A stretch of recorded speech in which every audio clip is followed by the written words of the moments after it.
system in place to keep us in chains. By show of hands, who else is sick and tired of the same? 1% trying to keep us small, trying to keep us from getting out. Minimizing the struggles they've caused, saying we're not working hard enough.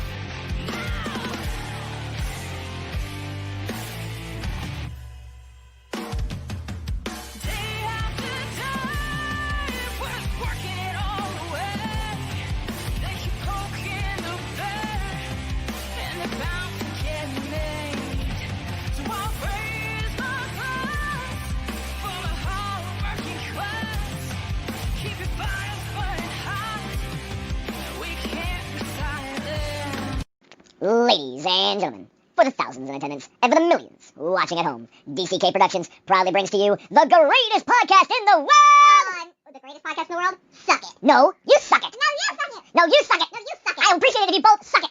Suck it! We really should stop this fighting. Otherwise we'll miss the fireworks. There won't be any fireworks. And here we go. And welcome everybody to Suck It. I am the great and powerful King of Kings, Prince of all that is awesome, Derek. How is everybody tonight? It is Thursday, Friday Eve, and you know the hits just keep on rolling. Last night we had a great night with Psychic William Constantine on, and then the band Unchained performed. And then tonight, I've got an amazing comedian in Ike Avelli coming on here. And then later on in the show, the band Words for Hands is going to be performing. So we've got a whole another action-packed show for you tonight. As always, I strive to not let you down. Because if I let you down, I let myself down, and then, my bipolar kicks in, and I go home and go upstairs and cry, and my wife gets pissed off, and, just life sucks. So you know what? I don't do that here. If I can't make you laugh, then I'm failing, and you know what? That's not a good thing here. So we're gonna have some fun. So tonight, my guest is just an amazing comedian. Stars in and created his own off-Broadway, sketch comedy show. It's an amazing show called 50 Shades of Gay. He'll be performing it live next month virtually and doing a bunch of other stuff. This guy is just hilarious across the board. But done a bunch of other stuff, but you know what? You don't want to hear it from me. You want to hear it from him. So let's just go ahead and get him on. So please welcome to the show, comedian Ike Avelli. What is up, man? How are you? What's up? What a great intro. I try. It's been a lot of time doing that. And the band, that tune was awesome. I was rocking it, behind the scenes there. Yep, they are a local unsigned band out of Maryland called Flying Jacob, and they will be performing on the show later on this month. I'm gonna check it out. Great. And yeah, they were. And what's really cool is that the lead singer is LGBTQ, which is one of the main reasons I like them so much. And one of their songs that they actually have is kind of centered on that, and her struggles with being gay and stuff like that. So it's kind of a perfect incorporation there, coincidentally enough.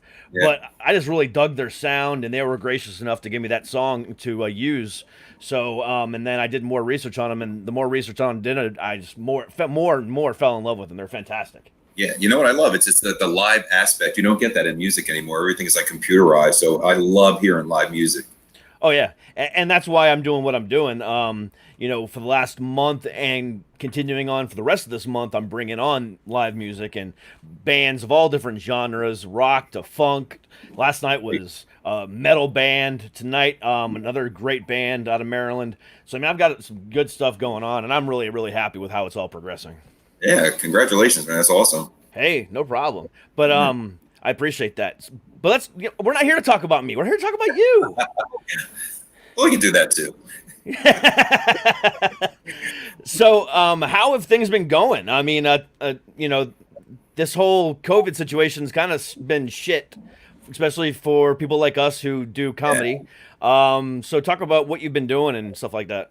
Well, once it started, I mean, everything I started, doing was being postponed or pushed out and kind of sucked. So I decided to do a virtual show. Started, I think it was April 18th, and I did it weekly. I'm up to my 14th, I think, right now. It's called Live in Bed with Ike Avelli. Talk about think like the Tonight Show with Johnny Carson and Joan Rivers, that kind of thing. I got 7 guests that come on. We have an audience, and it has singers, authors, film directors, every drag performers, anything you think of. We bring them in, and we do an hour and a half of just anything we could possibly do to entertain people that are bored at home. So you stole my show concept is basically what you're saying. No, except you have it better. I have it on Zoom. So every once in a while somebody blacks out or we get a hacker that comes in and does porn. Oh, I don't have to worry about that. But I have to worry about, fucking trolls in the comments coming in and saying crap. I had a guy the other night pissed me off. And thank God I have a moderator. He was coming on there. I had the world famous UFC ring girl, Ariane Celeste. Everyone knows Ariane Celeste. And, this guy in the comments was like, how the fuck did this guy get her? What the hell? Why makes him so special? And I mean, I'm like, oh my God. So I'm like, luckily he got blocked right away, but I get trolls all the time. But the more trolls I get, the more happy I am because that means I'm making it. Exactly. When they start talking about you or saying things, I'm like, go ahead. Knock yourself out. Some Bring of it may it be on. Yeah. Some of it could be true. You don't know. But you don't know. My sex life has been like a big fat goose egg. So I'll take the hackers that are doing the porn. I don't care at this point. Come on in my bedroom. Yeah. Yeah, I can't imagine, Tinder or Grindr working very well these days. Ugh. Nah. Back in the day, before the pandemic, Grindr it was amazing. Like guys 50 feet in front of me. Holy shit! I'm excited. Now he's 6 feet in front of me. I'm like, yo, stand back. Don't come near. Yeah, I can understand that. I actually I did a comedy show, believe it or not, but 2-3 weeks ago at a local brewery, socially distanced, and I aired it on here, and it turned out pretty well. But the whole social distance stuff is weird. I mean, whether you're hitting on somebody or just trying to talk to somebody, it's insane. I mean, Derek, the jokes are endless. I mean, I've been seeing so many things like, I saw you from across the room. No, that's okay. Stay there. It's is that hand sanitizer in your pocket? Or are you just happy to see me? They're hysterical. I'm like, there's one after the other. And you're not supposed to really, I try to still make the jokes, but I keep it. Yeah. One of the comedians that was on that show with me made a joke about how since the pandemic started, his wife has kind of let herself go, and they finally had sex for the first time in 3 months. And his exact quote was, "Her pussy looks worse than the cave that the bat that started Corona flew out of." Come on. I was floored. I almost died laughing. I'm like, how can I top that? I can't top that joke. Creepy. I mean, come on. Where was my pen and paper at that moment? Like, why didn't I think of that? Well, my one thing that I did it a few weeks ago, the pandemic, I was like, there are a lot of things I learned about it. Don't buy fiber when there's a toilet paper shortage. What's the other one? Oh, one thing the COVID has done, what women have been trying to do for years, they canceled all sporting events, closed the bars, and kept their men at home. That is such a fact. Holy shit. Yeah. I didn't even think about that. That's amazing. But it makes you think. Like, I'm sitting here and I'm writing these things down, like one after the other. I'm like, all right, you know what? Maybe it's not so bad being locked up. Yeah. Was it Monday or Tuesday when they announced that some of the leagues in the NCAA are not going to play football this year. So like the Big Ten announced it and stuff like that. I looked at my wife because I'm a big Ohio State fan.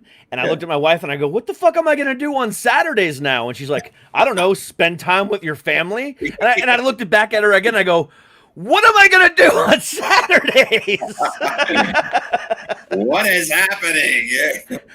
Now, I work from home. That's the thing with the baskets, right? Football, but you're talking to a gay guy here. Right? Yeah, the one with the baskets and the little tiny balls. Balls, you got me. Or the Madonna concert in halftime that I always look forward to. Yeah. You know, is that pre or after Vogue? Oh my God. Well, you know what? But she actually had a great hit, a couple of great hits in when 2000 started. Music was amazing. When Music came out, that song was incredible. And then she did Hung Up. You know, that was pretty cool. But yeah, a little weird right now. Yeah, I mean, well, Music was such a departure from what she used to do. Yeah. I mean, I was never obvious. I mean, I'm not a Madonna fan in any which way, shape, or form. Yeah. But I mean, I'm a music fan, so I follow it all just to kind of get an idea of what's going on. But when that song released, I was like, what? I mean, didn't even know it was Madonna at first. Yeah, it was definitely far from what she's usually used to creating. Yeah, definitely. But she kept in there. So I've always wondered this. The Madonna, drag queens, do they enjoy not going towards the new 2000s version, or do they like to stick with the 80s and 90s version? It depends on where you're at, what kind of club you're going to. 80s is huge. The 80s is just like incredible. For me, I grew up in the 80s. It's just rock, pop, R&B. Everything was just incredible. The hair bands.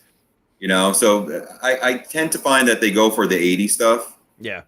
When I can see that, yeah. And plus, people are like dancing on the chairs anyway. So. Yeah. Back in the early 2000s, when I was married to my first wife, her sister was bi.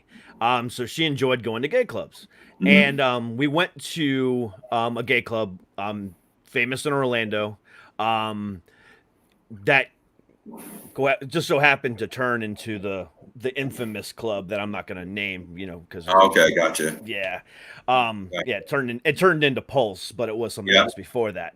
And they used to have on Saturday nights this giant drag show, and we went one weekend just to be supportive of her, and the MC. I mean, she was just one of the most hilarious, outlandish, makeup, type, drag queens. And she's just hilarious. But she's up on stage and, she's doing little, comedy sets in between the performers, which, by the way, you're right. Even back then it was 80s. Oh, yeah. And she gets to, just going through one of her sets and she pointed me out in the crowd. I'll never forget this. And she immediately yelled at me because I'm just sitting there like this, just enjoying my night. And she goes, "What the fuck is a straight guy doing in my show?" Called me out huge. And just started ragging on, I'm talking cracking jokes left and right. It was so funny. There was like 500 people in this room and they were all just floored laughing. She eventually invites, I did appreciate it. Then she eventually invites me up on stage. And she starts making me do shots of Goldschlager with her. But then she goes, for being such a good sport, you're drinking free the rest of the night. So I was like, hell yeah. It was amazing. Oh my God. You know what? I'm thinking of pretending to be a straight guy in a gay bar. You guys benefit. I'm telling you. It's like, I see like 75% of straight men with their girls hanging out in gay bars and clubs, getting free drinks. I see drag queens handing straight men free drink tickets. I'm sucking air out of my glass. Yeah, I actually knew a bunch of guys like that used to go there with their girls because their girls would enjoy going to gay clubs because they didn't get hit on all the time, even with their boyfriends there. But the guys enjoyed going because they would get hit on, and they were like, "I'm going to use this as an opportunity to get a free drink." So they took that at every opportunity. I would do the same thing, especially the price of drinks these days. Shoot. Shit. I will disguise myself as anything for a free drink. Dolly Parton, you got it. That's a good one. I haven't seen a good Dolly Parton drag in a while. No, their backs go out. Not worth the doctor bills. No, definitely not. But you know what? It's funny. We're talking about this, but it's actually really kind of cool to be talking about it in the way that we're talking about it. Because, 15, 20 years ago, it was still very, very passe. It was still very, let's keep it underground. But now, thanks to, RuPaul's Drag Race and all the other people that have come out from that, even, one of the biggest YouTube shows, out there is run by two drag queens. Right. And, I mean, it's ridiculous. And it's become so ingrained in all, facets of culture. It's amazing to me. Yeah, it's for me, I didn't come out until, oh my God, I was probably 44 when I first came out, because I grew up in the 70s. So you really couldn't even say the word gay at all. So it was just, cover up. I dated women. And after a while, I would say a lot of doors opened up in the late 90s, early 2000s, and things changed, and decided, all right, you know what? If I want to be a comedian, I'm going to be LGBTQ comedian, got to come out. Yeah. And you know what? It felt better too, because I was hiding the whole time, pretending, and that's something I want to do. So, about a month back, I interviewed a Broadway legend, in a gentleman by the name of Rodney Hicks, who was a part of the original cast of Rent. Mm-hmm. And at the time when he first started Rent, when it was still just a company and before they made it to Broadway, he was engaged to a woman, and he didn't first come out until he actually was basically forced to come out to his cast. His cast kind of told him, hey, we know, and they're like, he's like, well, couldn't you guys have told me? And then at that point he was able to, but that was the 90s, at the height, kind of at the height of the AIDS pandemic, and still coming around, and the original writer / director of that movie, or excuse me, that play, died right after it pretty much opened. So he went back in the closet and started dating straight women again, and you're a little bit of a generation in front of me. I'm 39, but still, I still saw what you guys went through, and my first real thing with it was when Freddie died in 92. And then also, but I didn't even still understand what gay was. And then, around that same time, there was a show called Life Goes On with the kid that had the Down syndrome, Corky. Yes. Well, there was an episode where one of the sisters was dating a guy who had AIDS, but he got it from a blood transfusion, and he went to an AIDS, like a round table thing, support group. And he left that support group and ended up getting his ass kicked because they all assumed he was gay. And it wasn't really until, later on that, that I saw Rent and saw all these other things. And, it's like, it was even in the 90s. And it's hard to believe that, in my generation, you guys had to, and now it's so coming out that you guys had to deal with so much that you guys were afraid to even come out. And now you guys have National Coming Out Day, you guys have parades, and, a whole month dedicated to you, which this year was kind of overshadowed by something else. But, what does it feel like today to be a gay man in the society that you're in? Well, I feel great that the younger generation can actually have that open door where they feel free, they could do whatever they want to do and be who they want to be. For me, I wish I grew up today, and I feel like I missed out on a lot in the 70s and the 80s. How my mother never knew I was gay. Olivia Newton-John, Barbara Streisand, Sheena Easton, hello, and wearing leg warmers to church. But I feel really good for the kids today that do. It's still a struggle. I feel we're going maybe backwards a little bit in the last couple of years, but, I really like that the kids, you know, I don't know if they appreciate the road that was paved for them. Yeah. That's the thing that probably worries me. They don't really care about the history. Yeah. And I kind of agree with you on that. My daughter, my oldest daughter, who's 18, she's gay. And she came out last year. And, you know, on her 18th birthday, I actually went and took her to get her first tattoo. Okay. And we chose a gay pride tattoo for her. Well, little did she know that me and my wife were also getting that exact same tattoo. So all three of us got that tattoo that same day to show support for her. Wow. So I walk around in this world knowing that I'm probably one of very few straight man with a gay pride tattoo. You can't see it, but it says love in script in a flag. How cool is that? Yeah. So I mean, I don't think she truly knows. I feel if she was able to go to her first, you know, Pride Day, in DC this year, she would have gotten a little bit more of the history. And she was really upset that, you know, this was her first time that she would have had the opportunity to go and she couldn't. So, you know, but there's always next year, hopefully, right? Oh, totally. Yeah. I'm listening. Something's got to happen. I'm hoping so. Oh my goodness.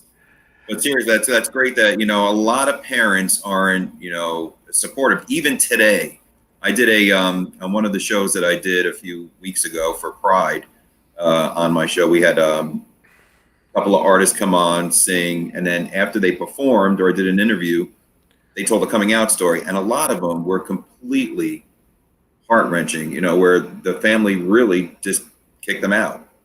Yeah. And I just can't understand a mom or dad doing that to their child. You know, it just still doesn't make sense to me, especially in 2020. Yeah, back in June, for Pride, we actually did a fundraiser on the show for the Trevor Project and the National LGBTQ Task Force.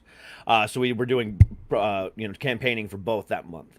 And we actually had on one of the assistant directors for the DC branch of the National LGBTQ Task Force on, and she told her coming out story, and she's older than you, and you know her story was it was horrible, and you know now she's got 2 kids that she's adopted, and you know and it's really, really tough to see some of the stuff that you guys have gone through. Yeah, I feel for those people too, because you know what, they're on their own, literally. I mean, they create their new families, you know, which is, you know, great. I mean, they have people they can invite into their life and trust, but it's still that tight knit family that you're born into that completely disowned you. Yeah. I don't even know how anybody gets past that and survives. It's amazing to me that they do. Yeah, I mean, luckily, I grew up in the late 80s, 90s, so it was a little bit easier for me, and especially growing up in the Orlando area at the time, gay culture was everywhere. I mean, you know, we had gay days even back then at Disney and stuff like that. We still have, you know, well, I don't live there anymore, but they still have one of the most world famous gay clubs in the Parliament House. You know, I mean, it's ingrained in the culture there. So I never really saw it outside of that. And I was always like, oh, what does it matter? But for you to appreciate it and to accept your child, that speaks volumes about you. You know, so I thank you for all your support you do for the LGBTQ. We appreciate it. We do. Yeah, and it's my pleasure. You know, I planned on going to Pride Day, this month, or last month, or whatever it was. What month are we in? August. 2 months ago. 2 months ago. Yeah. I'm losing track of the months, but I had planned on going 2 months ago, and I was gonna, wear my pride flag, proudly, and but unfortunately I couldn't go. But it's not about supporting LGBTQ for me. It's about doing what's fucking right. Yeah. What does it matter? If you want to get married and be as miserable as I am while, being married, that's on you. Well, all right, Derek. So now that we talked about all that, do you have a gay brother for me, maybe? if I did, you still wouldn't want him. He's more fucked up than I am. Damn. That might be up my alley, though. I was just on Prisoners for Partners the other day, so. He's got some. He's got more mental illness than I do, but his mental illness is so bad it's gotten to the point where it's funny because he even laughs about it. Because I mean, he's got bipolar 1, which is the worst of it all. Plus, he's also paranoid schizophrenic. He's also narcissistic and all this other stuff. So he knows all the stuff that he goes through, but he makes a complete joke out of it. And so it's gotten to the point where he knows how funny it is. He goes, man, I'm one of the most manipulative people on earth, and I enjoy that. Well, he has all the qualifications for my dating. So.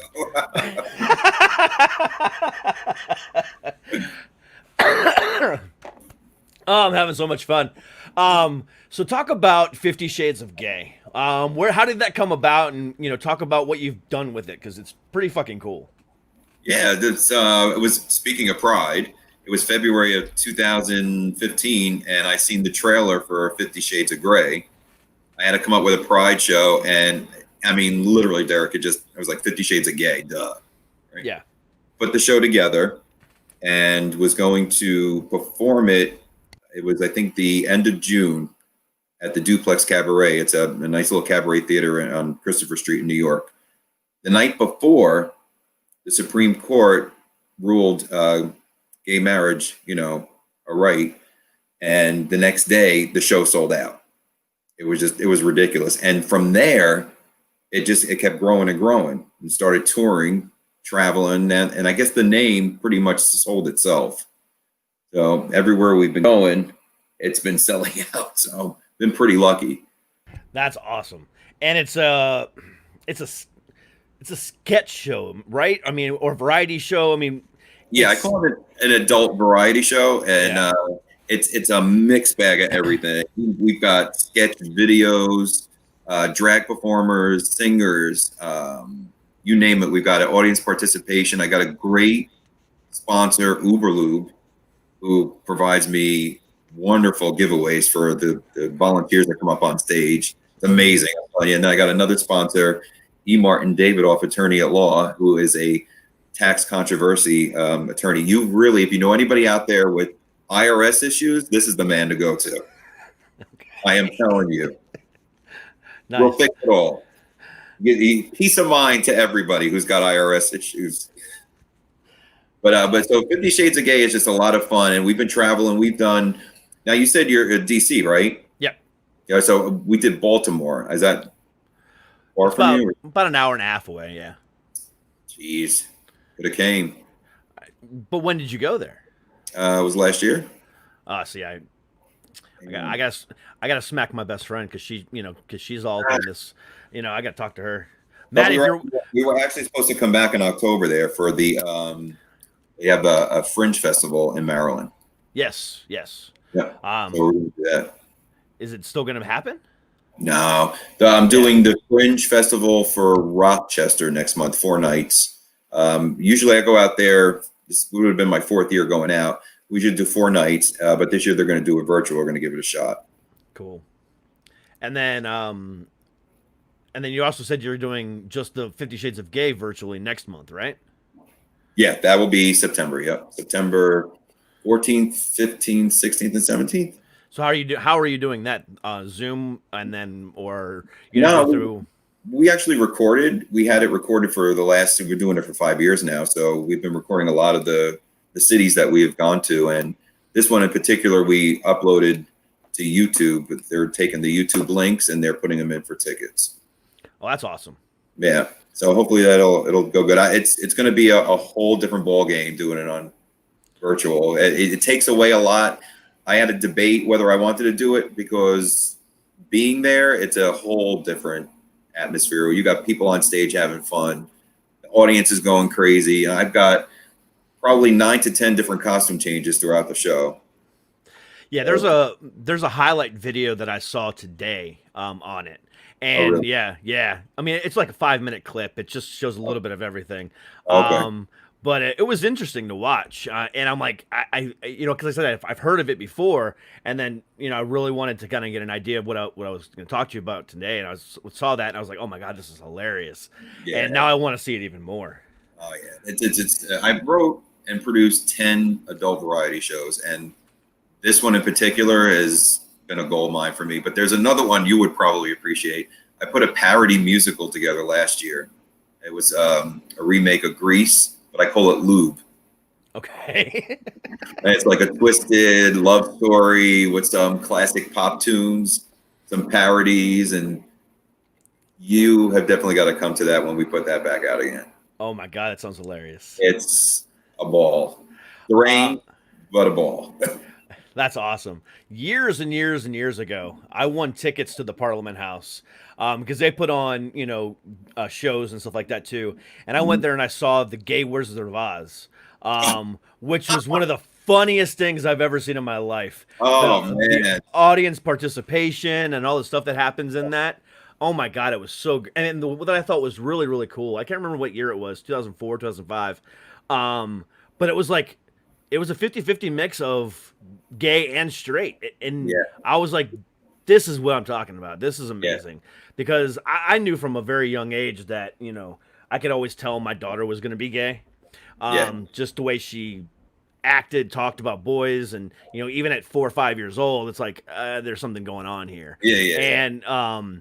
And when she came out as bi at 13, I was like, okay, yeah, we'll see how long this lasts. And then, all the guys she brought home were just the biggest piece of trash ever.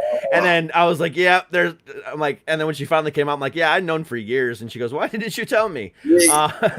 So I've always ingrained myself into that culture because I've always had friends or, my ex-wife or whatever else the case might be. And it's a great culture to be a part of, regardless of whether you're straight or gay. But just because y'all, the word gay, literally means happy. And the level of happiness that you guys, put out there when you guys are having fun is better than any straight place in the world, and it shows how prideful you guys really are. And that's why it's called Pride Month, because it's not just about pride of being gay, it's just about pride of being accepted, proud about being who you are and being able to be free. And when you guys are free, you guys are the most fun people to be around. And you know what, I don't think until you truly come out, especially for myself, you don't know what a pride parade is and what it's about. I had no clue. I went to my first pride parade probably 2012. It was so flamboyant, flags, people loving one another, no hate. It was the most incredible moment of my life. And I'm thinking, how did I miss so many years? And you really want to try to tell that to a lot of the people that are afraid to come out. It's not that bad, but I get it. Sometimes they're afraid to come out to their family and their friends. They don't know what the outcome's going to be. Yeah, but you wish you could tell everybody, you know what, it'll be all right. I wish that every day. I wish I could, have these people just understand it, and and that's why I do. I did my thing with the LGBTQ Alliance and the task force, and then the Trevor projects and stuff like that. And the Trevor project was more important to me because not only do they help, with gay rights and other stuff like that, but they're a suicide helpline for gays. Yeah. And me being a mental health advocate as well was right up my alley. And that was a no-brainer. I have to tell you, I'm really impressed by your mental health Mondays. My partner suffers from depression, and the suicide, unfortunately, was a part of our life 2 years ago. So right now, watching that, I'm actually sending him the link. So hopefully he will tune in to watch your Mental Health Mondays. That would be great. Yeah, I appreciate that. I'm really proud of that show. It's completely unlike this show. And it really gets down to the heart of it all. Me and my former co-host for this show, we do that show together. And her husband does suffer from some PTSD and some other stuff like that. I'm bipolar. and we just talk about everything. I mean, this coming Monday, I announced it this past Monday. So this coming Monday, we're actually having a sex and couples therapist come on to talk about sex and mental health, and sex as being used as a vice in mental health, or is it positive? All this stuff, sexual. So it's going to be a really interesting episode. And the only reason I got that idea was from a comment on the live stream. And it's amazing. So, I mean, the things that are going on in that show, I do incorporate into this show, because I always talk a little bit about mental health on every episode in the show, because it goes deeper for me than that, because I love talking to comedians. I love talking to actors and actresses and directors and, all these people, models. But on Monday, when I had Courtney on, who I've become really good friends with now, she came on, no makeup, and took her hair extensions out and was just raw and real about her mental health and, the stuff that she's gone through. And that right there was one of the best interviews ever, to get somebody who's, has 2 million, followers of her, and then she's also has an OnlyFans and stuff like that. Her life is her looks and her beauty. But for her to come down and be raw, which I think she's just as beautiful with makeup on as she is with off, but to do that on this show meant the world to me. Yeah, because you know what? You're most vulnerable. Your fan base is used to seeing you one way, and here you are. That to me is brave. I mean, to do something like that. I just wish there was something we could say or do, but you really can't. Like, even for my situation, I couldn't say anything. I can't change anything to change them or get them out of that depression, and it sucks really, because you feel like there's nothing you can do. Yeah, the only thing because I can't say anything that's going to help pull anybody out. But what I'm hoping that I do is, whether it be you and I joking around right now and talking about mental health, but also talking about being a drag queen and being gay or just everyday life. But at the same time, people know, hey, wait a second, he has bipolar disorder and he's able to get through it by being funny, by joking things, having a purpose. I'm hoping that at least through that message, somebody says, if he can do it, so can I. And that's why I do what I do. I'm not a doctor. I didn't even go to college. But you know what? Damn it. Hopefully my life experiences with 2 suicides and dealing with my mom and dad and my brother and all this other stuff that I've had to deal with, coming out of an abusive marriage, in my previous marriage, and all this other stuff that I've gone through. Fuck, I've been around the block. Yeah. I might not know it all, but my experiences that could help somebody. Yep, exactly. Yep. And then sometimes the doctor can't do that, believe it or not. You never know. It's like with seeing somebody who is, sometimes they're intimidating, doctors, when you're talking to them. They may be, you're feeling like you can't say what you really want to say to them. But when you see somebody who actually went through it, it could open up your eyes a little bit and say, you know what? Well, if he's going through it and he got through it, I could probably do the same. Yeah, and that's one of the biggest problems that I have in this world, or at least in America, is our healthcare system, specifically of mental health. Because, and I promote BetterHelp because they're a sponsor on the show, but, I'm not even promoting them right now. But to get to go online to Aetna's website or Cigna's website, or, and then have to search for a counselor that fits your needs, that it's accepting patients, that you can see within a reasonable time frame is impossible. Yeah. And that's not even right. It's frightening, because there are things, and like, for instance, just with my experience, they had to put him in a clinic, but he was out in 2 weeks. I'm like, 2 weeks? Are you kidding me? How do you do this? And, coverage, they won't keep you for a certain amount of time, and they kick you out, and you're not better. How are you sending people home when they're not better? Yeah. It's sad. It really is. I mean, I'm just thankful that I was able to get the help that I need, and I'm hoping that other people can too if they just look in the right places. I mean, sometimes it's just looking out for somebody that's been through it. Like you said, I mean, looking at somebody that has been through it and knows how to handle it on their own, and kind of looking to what they did could help. It took me a lot of times, a lot of meds to go through and in and out.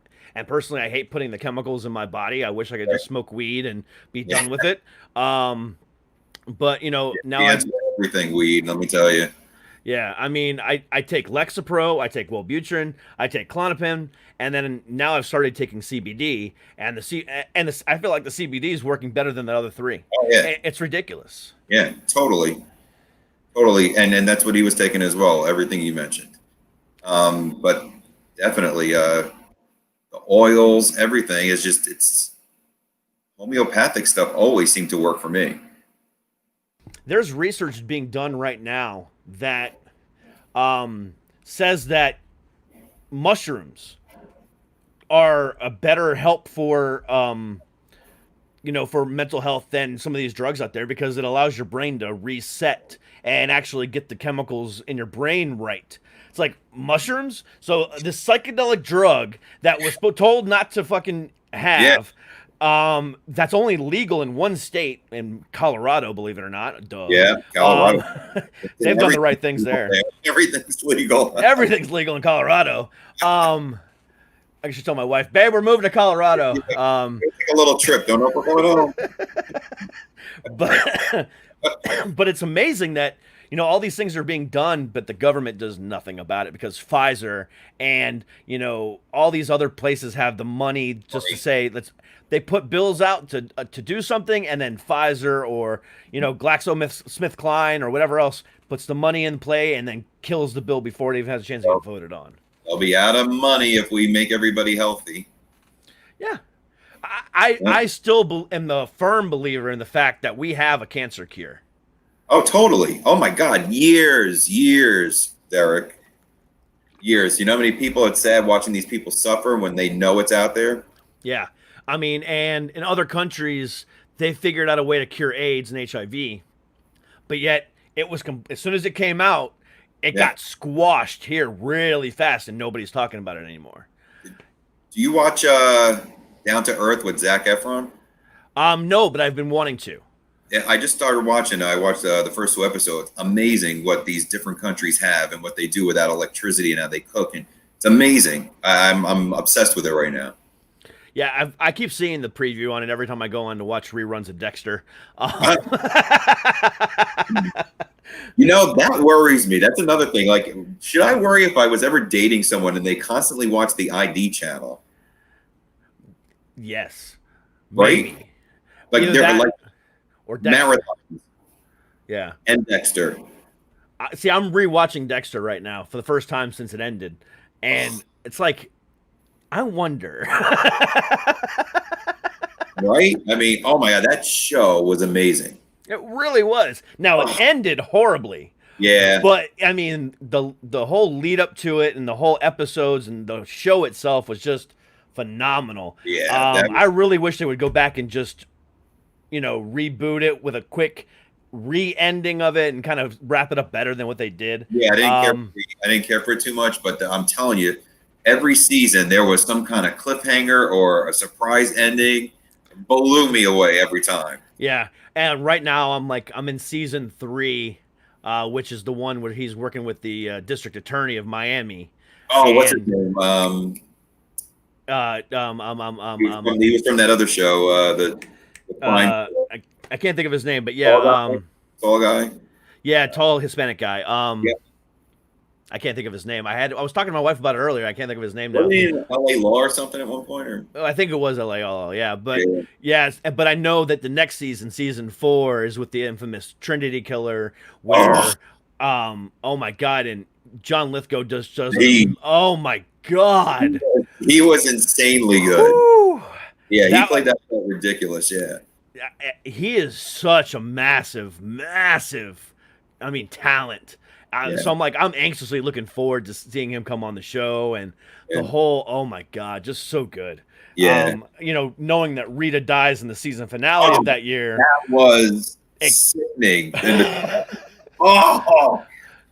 him to walk in and see his son laying in the pool of blood just like he was born into. Yeah. So good.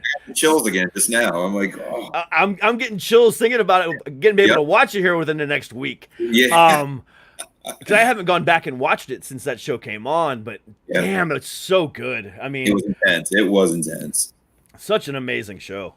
God, I love that shit. But I'm gonna have to check out the Zac Efron show because, like I said, I have been looking forward to watching it. I just haven't gotten around to. Every time I go to watch it, I find something else to watch. Like I do over the weekend, I watched this documentary over there on there called Fear City. It's about the mob in the '70s in New York. So that's a good one. That was like a 3-part miniseries documentary. That's on Netflix. It's on Netflix. It's called Fear City. Fear City, okay. Yeah, it talks about the 5 families and how they were brought down in the 80s by Rudy Giuliani and that whole big case that they had. It was based around that big case that they had in the 80s. Nice. I don't remember it, but I'm sure you do. Yeah, I like, oh, yeah, well, thanks. That's what I do. All right, 1-0, we get it. I was 4 when that case happened. I didn't even know it happened until I watched the damn documentary. No, you probably don't even know Son of Sam either, right? I do now, thanks to what's his name? That comedian, that movie, that was bad. God, what the hell's his name? John Leguizamo. Oh, yes. Yeah. That was a decent movie. It wasn't great, but it was decent. Yeah, I expected a little bit more. Yeah, it was too fictionalized for me. Because it really didn't talk about too much about the killer, as more like the fake story around that they were talking about, which that sucked. But the story itself of Son of Sam is actually pretty cool. Oh my God. Well, not cool, but like interesting. Cool. I remember. I'm like, I was at my grandparents' house. I was probably 12. And I remember that right on the cover of the Daily News and everybody panicking about going out. And I'm like, holy crap, that scared the crap out of me. Yeah. But he only targeted, what, blonde or brunettes or something like that? Yeah, so why you think I was scared? No. You're a ginger ninja. I don't know what the hell you're so scared about. Thank you. The red's reflecting. That's what it is. Yeah. That beautiful coat of yours is reflecting off your blonde hair and making it look orange. Which I gotta thank Nick Lyon because he gave me this. You know, he creates a lot of the stuff I wear on stage. That shirt, I mean that jacket and hat. Let me just tell you that, you know, I was getting ready to dress up for you, Derek, because it was either a choice. I had a gold jacket I was gonna wear with the hat. I was getting ready for you. You know what I mean? Hey, you know. All I did was put on a Deadpool shirt and a backwards hat, and I'm ready to go. Deadpool, you won me over already. I mean, look at my background. Oh, amazing. I am a nerd and a half. There's nothing wrong with that. Hell no. I always joke that I'm too nerdy to be gay. You would not believe how many gay guys are nerds. Oh, I mean, once Chris Evans broke free as Captain America, I'm sure they converted a lot of, gays to nerds. Wow. Dreams, everything, wishes. Yeah, and then yeah. Who did? There was another actor. Oh man, was he in Parks and Rec? And he went into Chris Pratt. Yes, that's it. He changed. Well, yeah, he went from the fat guy on Parks and Rec to being, Ike's Dream Game. Yeah. Well, that's still one of my favorite lines in all the movies. So it was in Infinity War. Thor's floating through space and they're going, the Guardians of the Galaxy are going to save this ship, and they pull him inside and they throw him on on this platform, and he goes, "Who is this guy?" And Dave Bautista, or Drax, says, "This is not a man. This is a god." I mean, it looks, and just how he was and just enthralled with how cool Chris Hemsworth was. Yeah. It was just God, some of the funniest shit ever. God, I love those movies. I love those movies so much. Me too. X-Men was my fave. The original, the first one, yes. After that, it all went downhill from there. Yeah, I stopped after the second, really, to be honest with you. Yeah, and it really pissed me off because I've been reading comic books since I was 8 years old. I picked up my first one in 1989, and I was like hooked from the first time I ever read one. I mean, I just was hooked, And because the first one I ever picked up was Spider-Man, and this was back when he was still in the black suit before he went back to the red, being a red suit, and he created Venom. And I got to watch that whole thing play out as a kid, and now seeing it kind of play out now, or it's not really, but but then seeing the original Infinity Gauntlet stuff happened from the early 90s, and then watching it on screen now, just the kid in me is in love all over again. Yeah. It makes me proud to be a nerd. Do you watch The Walking Dead? I still love The Walking Dead. It's kind of hit but I think with the Whisperers storyline, they've brought it back. I cannot wait for the season finale to finally come out. October. I know. But it's supposed to be, that's when the new season's supposed to come out. We got to wait for. Yeah, well, I know. I'm really. April, I think, was when I found out that they're holding off on the last episode. Yep. But when Negan with the alpha head, oh my God, that freaked me out. See, I knew that was going to happen because I read the comic books. Oh, see, I did. But it happened differently. He actually presented the head to Rick. In the comic books, because Rick is obviously still alive. Yeah. I mean, Rick's still alive now, but off in his own little world. But he presented the head of her to him, and that's how they became butt buddies in the show, in the comic books. And they literally, like, the whole idea of Daryl is kind of what Negan becomes. So, that's kind of where Daryl comes from. Theoretically, nobody's ever admitted that, but what the relationship that him and Negan have now, or had in the comic books right after that, is the kind of relationship they had with Negan. I mean, with Daryl. Yeah. So it's going to be kind of interesting to see where that goes now. Because I'm hooked on that show. Oh my God! Even through the bad, it had its little dip there for a little bit. It started to get a little slow. Yeah. But oh man, the characters in the first few seasons. Yeah, that first season where they introduced Negan, after they killed Glenn, that season, I did not like the way they did it, because it showed Rick as just a giant pussy. Yeah. And, not nearly not half of what it was in the comic books. The second season with Negan, where they finally started to step up and stuff like that, that was more true to the comics, and I think they did a good job with it. But that first season was really hard to get through. Yeah, he was taking it. I think he was just afraid of what Negan was going to do after he's seen, because he killed a chunk of change. He did. Just in one episode, he killed a chunk. That was, and I'm sitting there because I do not have a stomach for gore. Yeah. And when that bat came and that and him just staring at Maggie, I'll find you. Still, I can't. I mean, it was as gory on the TV as it was. Yeah. On the show, and that surprised me. I had waited all summer because I knew it was going to happen. There was no way they could give that death to anybody else. But they pulled it off, and they did it stunningly. And then the rest of that season just was shit. Yeah, and then they brought it back quickly though after that. Yeah. But I still love that show. Yeah, and now I'm waiting for the 3 movies that they're going to do with Andrew Lincoln. Kind of see what happens with that. Those are going to be supposed to be released in theaters, but we don't even know what's going to happen with that. It's interesting. Yeah, I'm looking forward to it. Yeah, I'm looking forward to, just seeing how everything plays out though in the entertainment world. Whether it be TV, whether it be comedy, whether it be music, whether it be, whatever.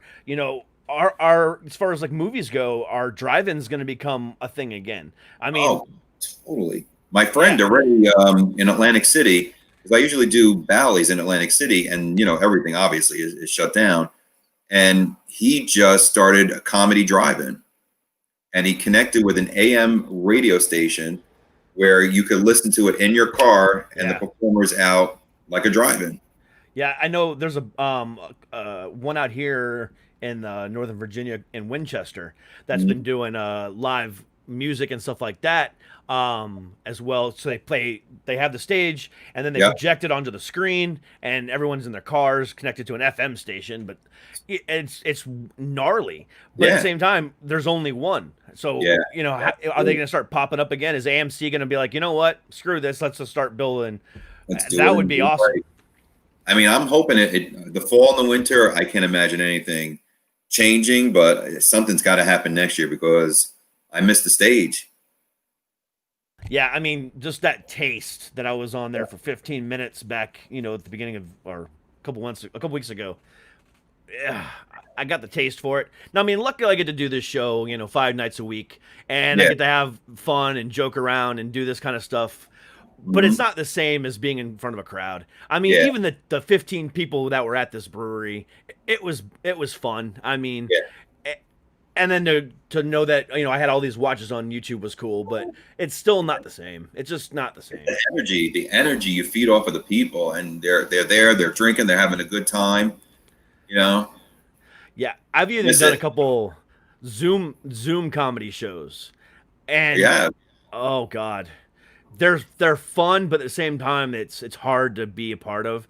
I mean, just to see nothing but little cameras on your screen, and you're talking to a computer screen and trying to tell jokes, and you don't know if somebody else's camera's lagging, so you don't hear, you don't know if they got the punchline right away, so you got to wait a second, and it's like, and then also the fact that normally when you're on stage in a good comedy club, the lights are so bright you usually can't see the crowd. So I tell a couple, stereotypical racist jokes, or tell a couple rape jokes and stuff like that, and so I don't get to see what the reaction is. I get to hear it, but but to see it live right in there in camera, it's like, oh, should I tell this joke or not? I don't know. Is my mom watching? Oh, I knew my mom was watching. I told her the joke, and she still laughed about it. But like seeing some of these 75 and 80-year-old men and women, I'm like, should I tell this joke? Are they gonna get that I'm just joking? I'm gonna have to send you a clip from one of my shows. This drag queen. You remember that song by Alita Adams, "Get Here"? Yeah. She changed the words. It's a remake by a singer called Wendy Ho. And the song is called "Fuck Me" instead of "Get Here." Literally, there was an older couple in the front, and it gets graphic at one point, and the older couple was just like, it was like a Zoom freeze. Like there was like, yeah, I got that too. So the joke that I told was I was a horrible single guy. I could never say the right thing as the ladies. And there was this one time I picked up a girl in a bar. We were on our way back to her house, and she looked at me. She goes, "You know what? I'm sorry. I'm just getting really tired. I don't think anything's going to happen." And I look at her and I say, "It's okay, baby. I completely understand. Nobody said you had to be awake." And that usually floors people, but I had this little old couple, and they just started booing me on Zoom, and I laughed, and I said, "Bring the hate. That only makes it better." Amen. That's when you know you're hitting, when you're pissing people off. Oh God, I love pissing people off. I'm trying to think of the worst. I think the worst joke I told is when I went for a colonoscopy. Ooh. And they give you this drink, and you have to drink it. And I swear to God, my legs were flailing up and down. I said, like Whitney Houston, face down in the tub. That's good. I like that. I tell a joke where I talk about getting married again, and compare it to a Chinese businessman going into a BDSM club and saying, "Thank you, ma'am. May I have another?"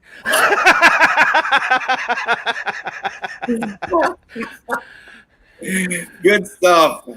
See, yeah, and seeing a reaction of a 75, 80-year-old couple telling that joke is just like, ooh. Collecting your money, don't you? Oh, absolutely. Still pay me. It's about shock.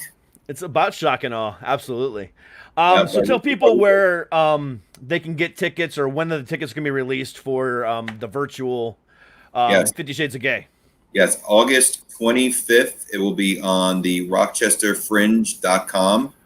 The tickets will be on sale. I believe it's September 14th, 15th, 16th, and 17th. And you can also check my webpage, IkeAvelli.net, and I have a link for all my shows on there where you can purchase tickets. And then where can they find your weekly show, or where you do your ripoff of Suck It podcast?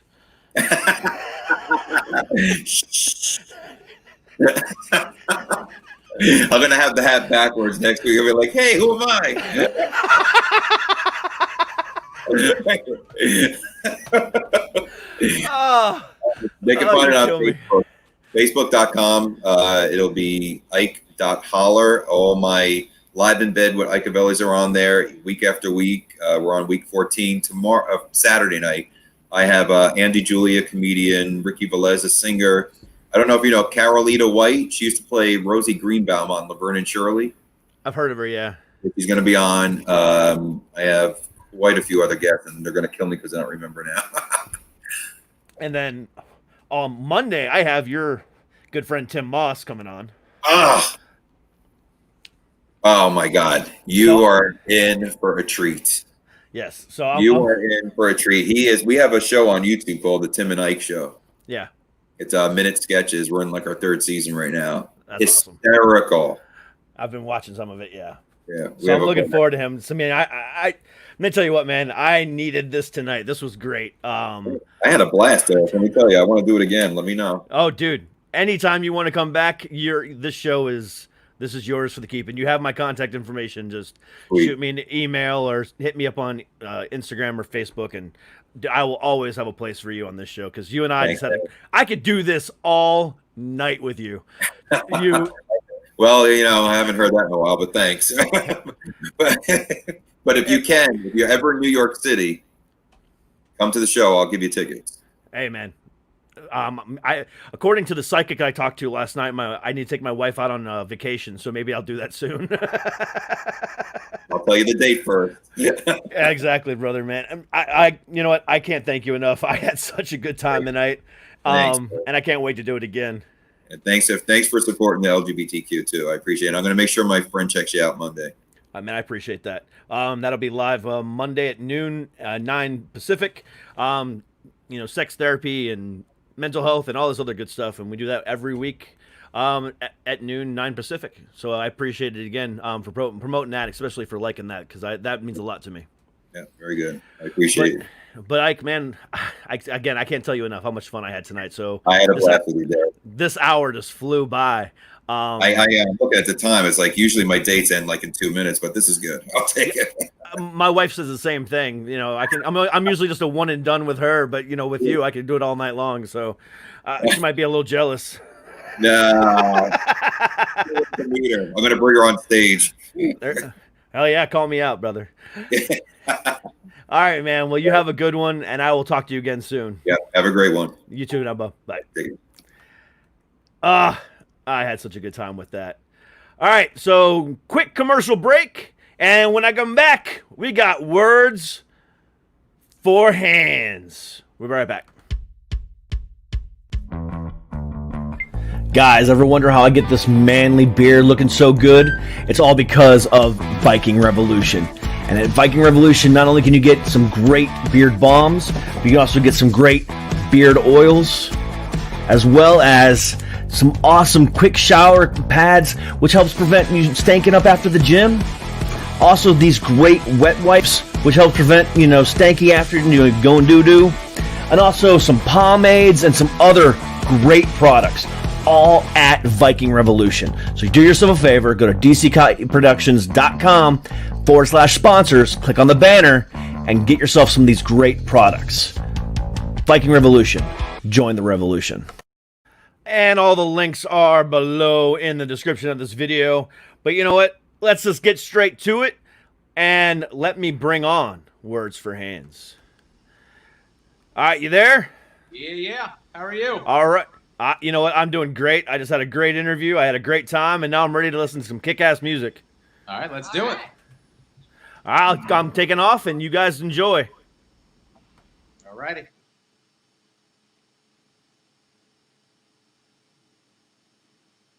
Good.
some time alone to find myself. Lost inside my head. It's good for us to get away. Madness. It's cold as hell out here.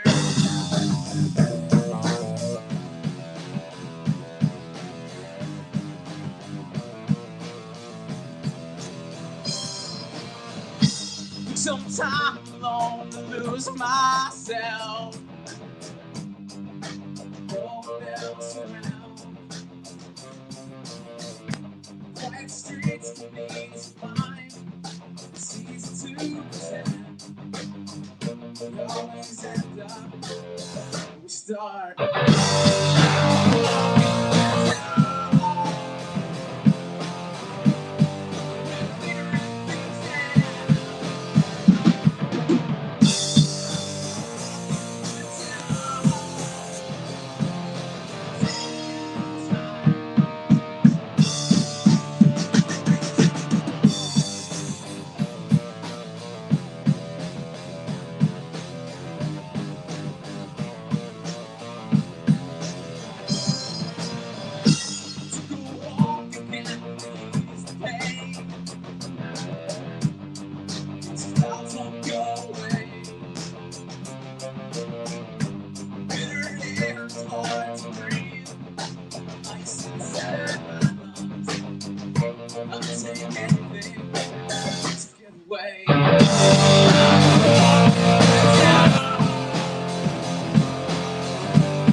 Hey, what's going on? We're Words for Hands.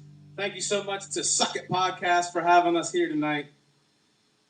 We really miss playing live shows, so we'll take what we can get right now. But this is a lot of fun, and I will never get used to talking to Paul's iPad and not an audience of people. So, while I tune my guitar, we put out an album during a pandemic. Probably not the smartest move. Called Noise. It's available on Bandcamp. You can also stream the album on Spotify, iTunes, wherever you guys get your music. So we're going to play some songs off of that album for you, and then we'll play some new songs for you that have not been released. So hope you guys enjoy.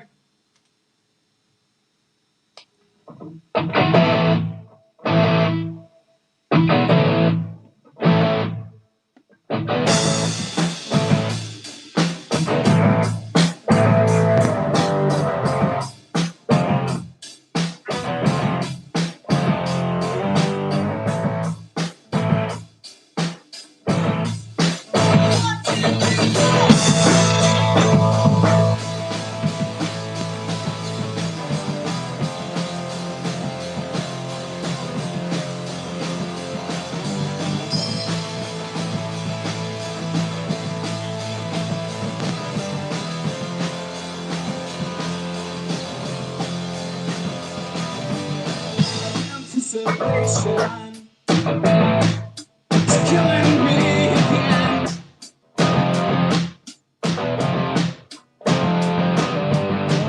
This situation,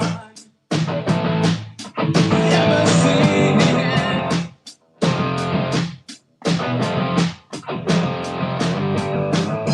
Staring at the sun, wait for the night.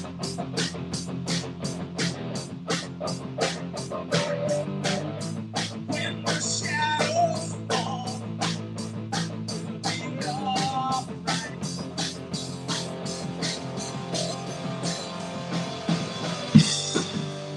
Tired of waiting, you got me waiting. Throw me a line, losing my mind. Throw me a line,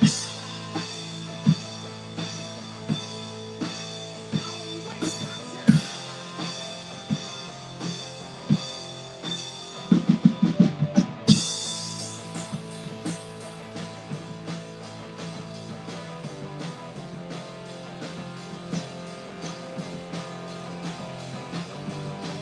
I wanted patience, tell me instead.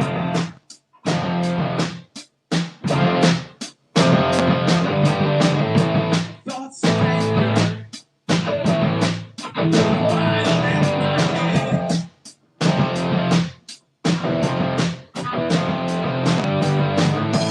With the twisted view, seeing inside.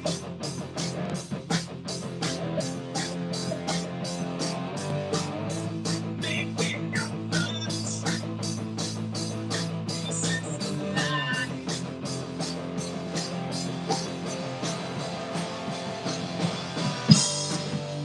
You'll have a reason, guilty of treason. Throw me a line, losing my mind. Throw me a line, don't waste my time.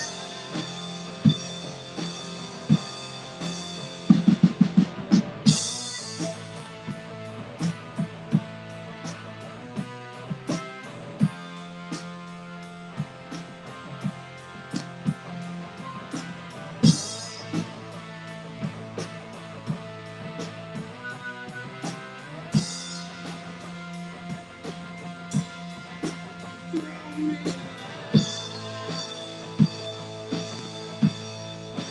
losing my mind.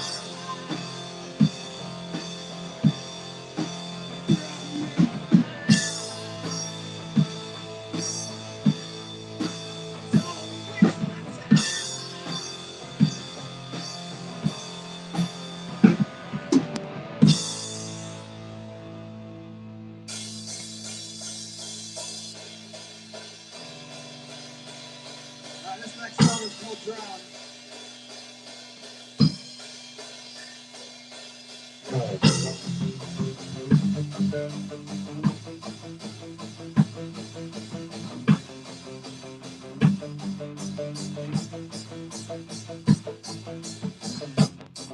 Don't stand in my way. Don't try to break my fall. I need to hit the bottom. I need to lose it all. I've been down below. Get off on my own. Don't reach out. Close your eyes,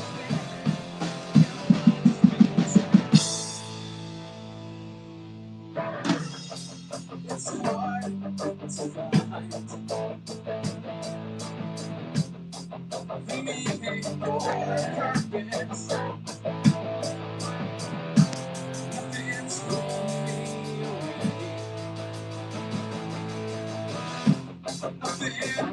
to the surface. Up and down the line.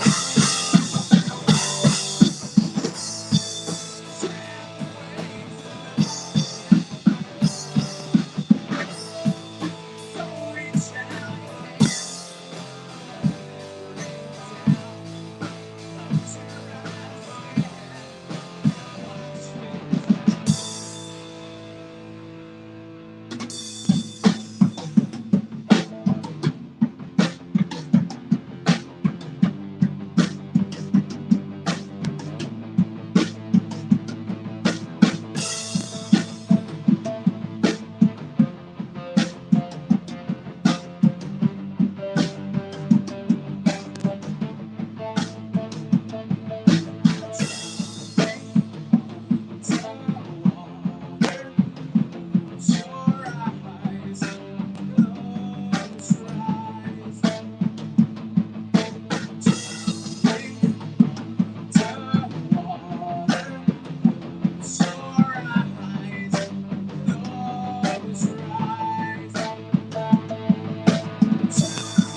So again, we're Words for Hands. We are a rock duo from just north of the Baltimore area. It seems to be where we play most of our live shows when there's not a COVID going around. You guys can check us out on Facebook. I said Spotify and iTunes, Instagram, all the socials. All them socials. Not the TikTok. Not the TikTok. Well, we have a fan page, I think. Yeah, we have a fan page on TikTok, apparently. I don't think it's legit. That's taken away anyway, right? Yeah, it's getting banned. Here we go.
Thinking chose a detour path. Do you wonder if you could just turn around? You sure don't seem too happy. The choices that you've made. I have helped you find the background.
That song was called Left Unsaid. It was actually, I think, one of the first songs I ever wrote.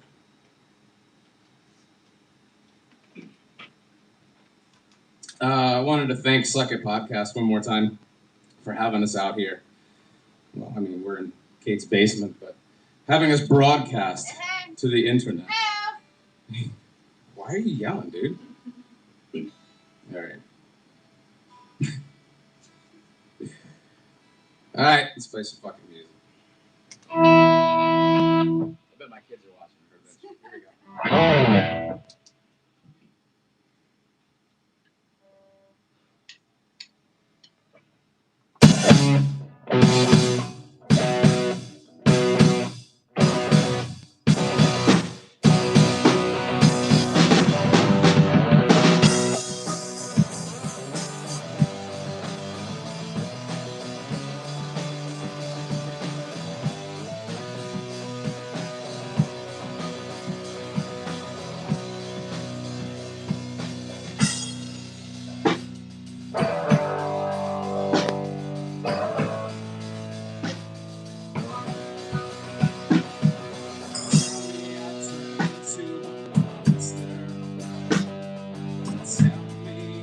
losing control. Honestly, not here on the show. I've been lost, searching for my soul.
Whose idea was it to not do that song in Soundcheck? We could have used that, man. Woo! All right, we're gonna play something now that's not on the album. This song is called The Hunter.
This next song is called Northern Lights.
haze that lingers in your eyes. The smoke is filling up your mind and clouding your perception of time.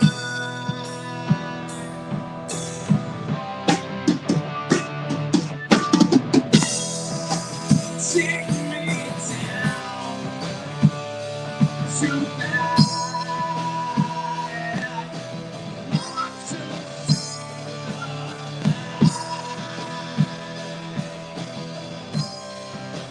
see the light.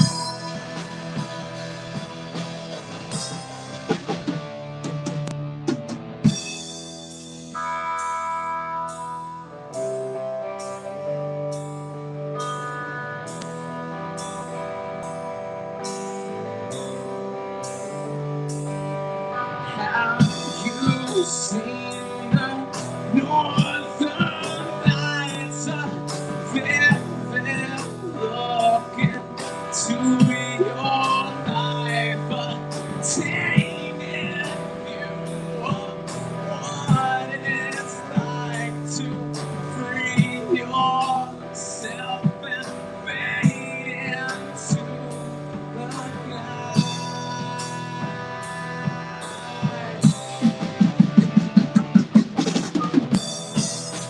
Take me down tonight. Want to see the light. See the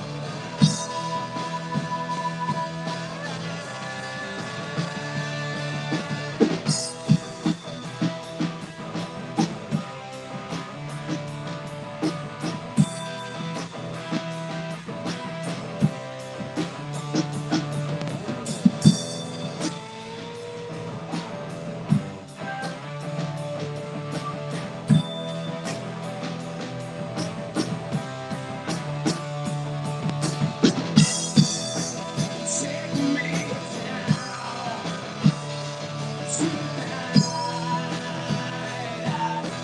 Want to see the light. See the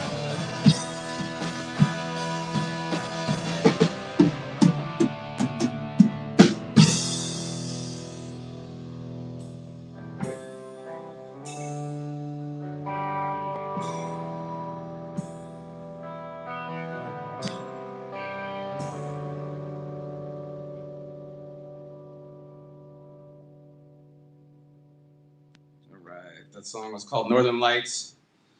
I felt like a radio DJ when I did that. All right, spinning the top tracks tonight. All right, I'm gonna go to Drop D to end the night.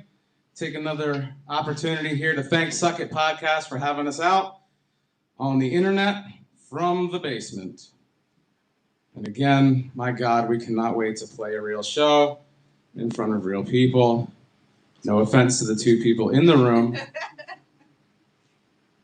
two people! But, well, you guys didn't pay to get in here, so. I'm just kidding.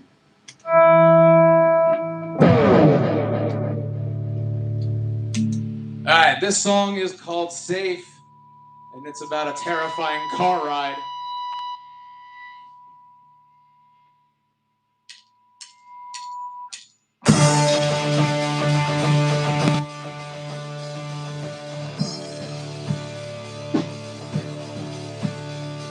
Speeding faster than ever. So much screaming, breaking down the wall, keep me safe. Think this fear is more than ordinary.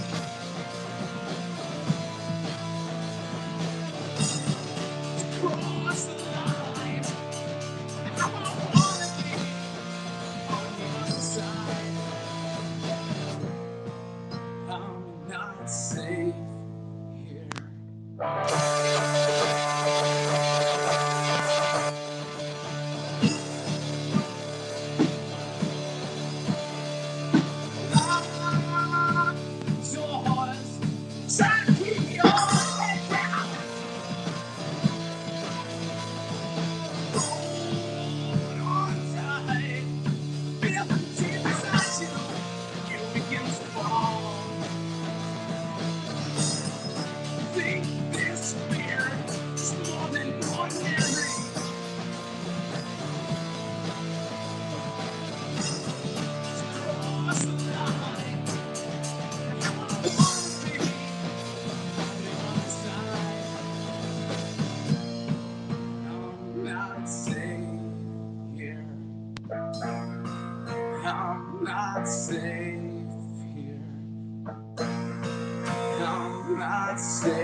right, this is a sweet song. It's called Sugar.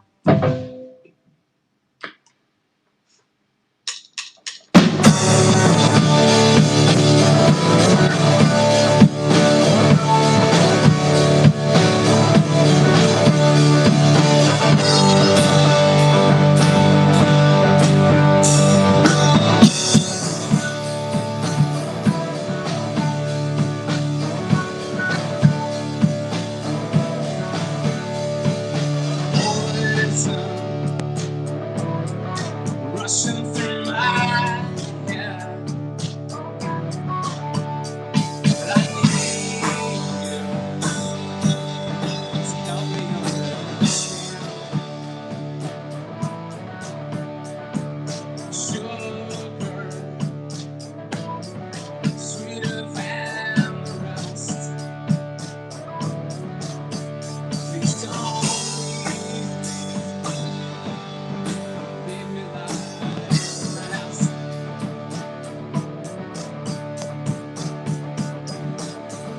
I need sugar, sugar in my bones. I need sugar, sugar in my soul.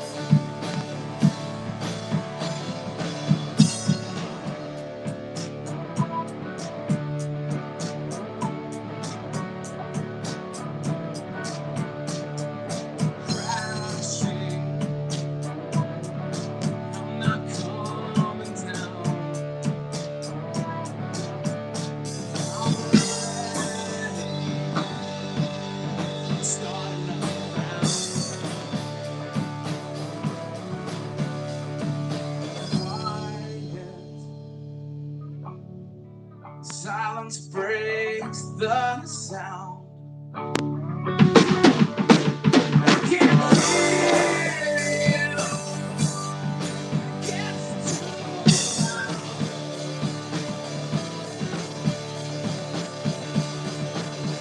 I need sugar in my bones. I need sugar in my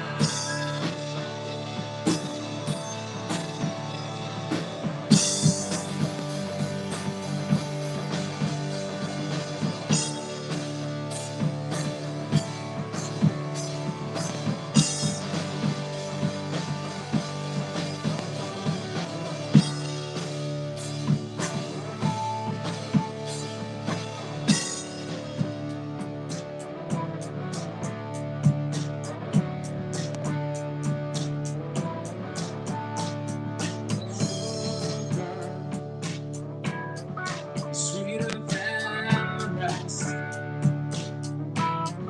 Sweeter than the rest.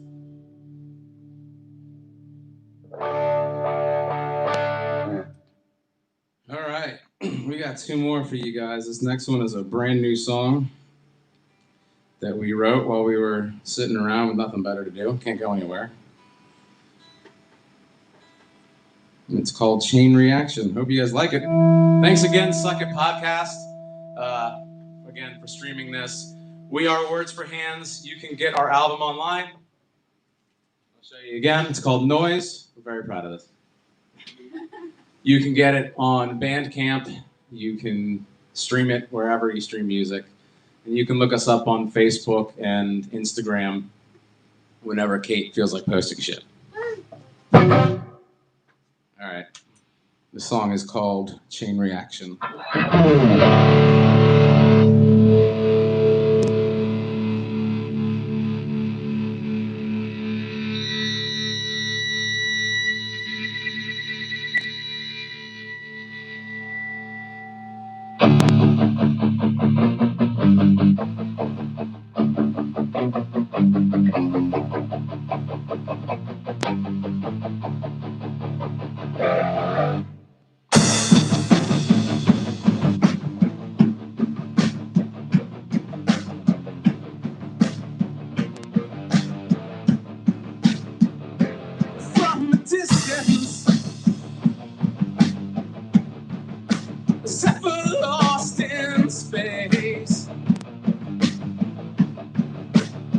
something insignificant.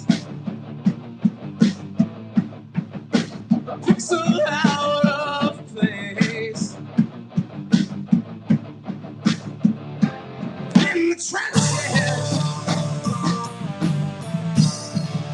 swinging shakes the tree. As the thunder rolls and crashing, more than just a breeze.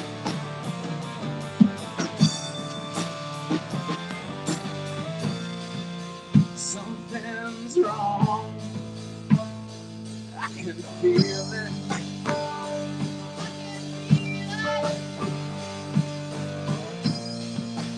It won't be long before the aftermath comes.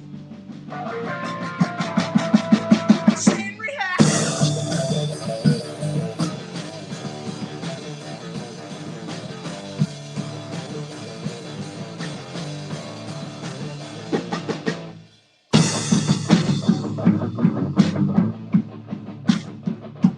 There's no hiding. Can't escape our fate. Once you realize it's already too late. Feeling uptight, losing control. Feeling that world is burning from the fire in our soul.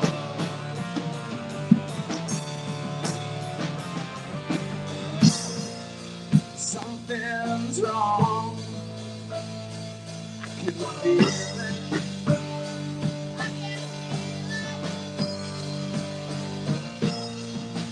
It won't be long before the aftermath comes. Chain reaction.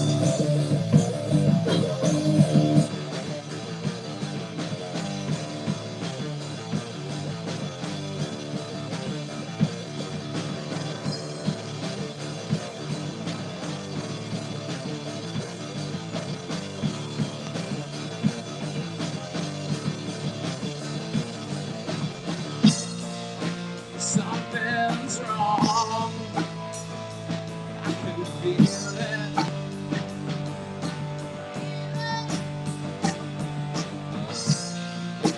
It won't be long before the aftermath comes. Chain reaction.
We got one more song. The song is called Crush. Thank you very much again, Suck It Podcast, for having us here. This has been a blast. Here we go.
me, yet harder me to have some company. Someone to be there, share the misery.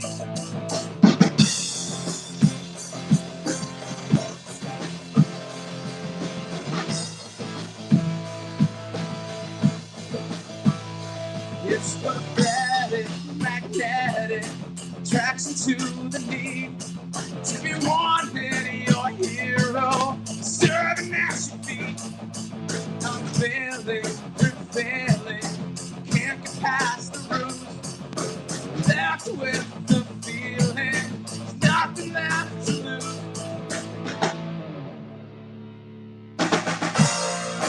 Can you feel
Thank you guys very much for tuning in. I mean, we had fun. It was a good time, right? It was a blast. Yeah, All right. Thank you.